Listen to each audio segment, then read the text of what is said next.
The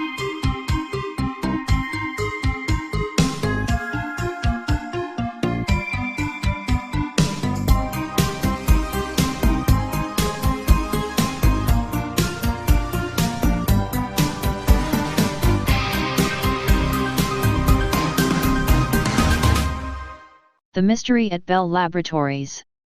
Writing a major scientific paper in any field is a huge endeavor. So when Jan Hendrik Schon stunned the community with the sheer volume of his output, it's not surprising that people got a little suspicious. While many of the most prolific scientists were putting out a mere handful of articles each year, Schon was averaging 4-5 papers every month from 2000 to 2002. Working from Bell Laboratories, Schon published some incredible claims. Supposedly, he had created nanoscale transistors, discovered an organic laser, used the molecules of organic dyes to carry electric current, created semiconductors from a single molecule, and more. Although a massive amount of taxpayer money was funneled into labs chasing the next breakthrough on the heels of his work, some scientists became suspicious. A Princeton professor pointed out that some of his experiments seemed to have the same result, even though Schon had supposedly performed them at much different temperatures. In response, Schon said that he had accidentally submitted the same graph twice to Nature.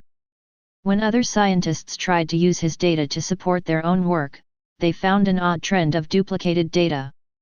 Schon couldn't explain it away again, and he wasn't helped by the disappearance of all his raw data. He claimed that he had deleted it because he'd run out of space on his hard drive. There were no notes or other documents to back up the incredible amount of research he'd published. A subsequent investigation led to his firing and the withdrawal of his papers.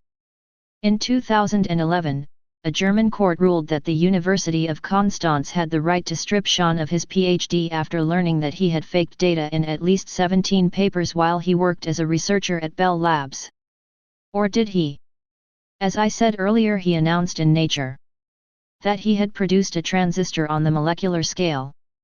Schon claimed to have used a thin layer of organic dye molecules to assemble an electric circuit that, when acted on by an electric current, behaved as a transistor.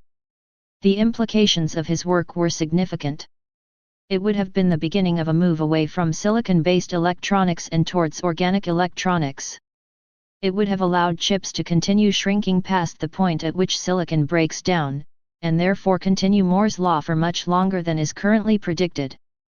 It also would have drastically reduced the cost of electronics. This allowed for full interface, flash interface technologies. It's not uncommon for physicists to become marked as frauds or liars.